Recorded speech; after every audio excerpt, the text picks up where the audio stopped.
সুন্দর তো। আমি জানি আমি অনেক কিউট, এর জন্যই তো তুমি আমাকে অনেক বেশি ভালোবাসবা। ভাবি আপনি সব কি বলতেছেন? আমি কেন আপনাকে ভালোবাসবো? ভাবি? বাসর ঘরে সে বউকে ভাবি বলা হচ্ছে? এই হাই রে, এখানে কি হইতাছে এগুলা? মা, বাবা, এই তুই আমার বাসর ঘরে কি করতেছস? এই বাসর ঘরে বেবে চিৎকার করে এক আমি আইসা দেখি হারামিটা আমার বাসর ঘরে বিছানার উপরে। মানে কি? আমি আমার কি? তুমি আমার বউ আর ও আমার ছোট ভাই। আমি কি জানি যে তোমার একটা যমজ ভাই আছে? স্বামী দেবর দুইজনের চেহারাই এক। আমি কিভাবে সংসার করব? কি ব্যাপার, তুমি ওকে সব বেড়ে দিচ্ছ, আমাকে বেড়ে দিবা না? আমি তোমার ভাবি, আমাকে আপনি করে বলবে। তুমি এগুলো কি বলতেছো? আমি তোমার স্বামী। আমার না আসলে ভুল হয়ে গেছে, আমি ভুলিয়ে ফেলছি কোনটা স্বামী কোনটা দেব। সাবধানে থাইগো। সাবধানে যেও। সাদা শার্ট কালো প্যান্ট, এখন তো সময় মজা নেওয়ার। এই তুমি অফিস গেলে না? নতুন বউটাকে রেখে অফিসে যেতে ইচ্ছে করতেছে না। তাহলে আরেকটা দিন অফিস কামাই করি, তোমাকে নিয়ে ঘুরে বেড়াই, ভালো হবে না? খুব ভালো করেছো। আমার যে কি শান্তি লাগতেছে।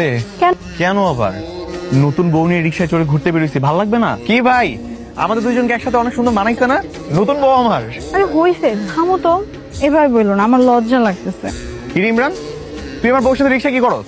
ভাবলাম সুন্দরী মেয়ে নিয়ে একটু ঘুরতে বের হই, একটু ঘুরে ঘুরে ভাব নেই, এর জন্য আর কি। মানে তুমি ইমরান? জি ভাব, আজকে বাসায় চল তুই। মা বাবার কাছে বলো তোর যদি মার না খাওয়াইছে না, তারপর দেখিস আমি নিজে তোর হাড্ডি কুটি ভাঙবো। বাবা, এটার বিচার তোমরাই করবা। আমি সকালবেলা অফিসের জন্য বের হয়ে গেছি, আর তখন তোমার ছোট ছেলে আমার মতো করে অফিসিয়াল ড্রেস পরে আমার বউকে এসে বলতেছে অনেক অফিস করতে ভালো লাগে না, এটা বলে আমার বউকে নিয়ে রিক্সা করে ঘুরে বেড়াইছে। ওকে এটা কোনো কাজ করছে? আমি একটু মজা করছি, ভাবির সাথে একটু মজা করতে পারবো না? কিছু একটা হয়ে যেতেও তো পারতো। আরে ভাবি, এমন কিছু হইতো না তো। তার আগে আমি একদম ব্রেক চেপে দিতাম। তোকে আমি খুব ভালো করে চিনি, তোর ক্যারেক্টার সম্পর্কে সবাই ভালো করে জানে। ওয়েট, আগে বলো তুমি রায়ান নাকি ইমরান? আরে কি বলতেছো তুমি? আমি রায়ান, তোমার হাজবেন্ড। তুমি আমার থেকে দূরে থাকবা, আমি তোমাকে বিশ্বাস করি না।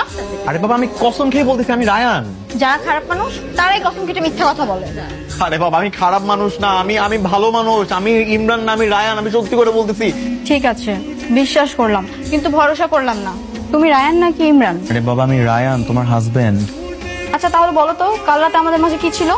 ফুলবালিশ ছিল।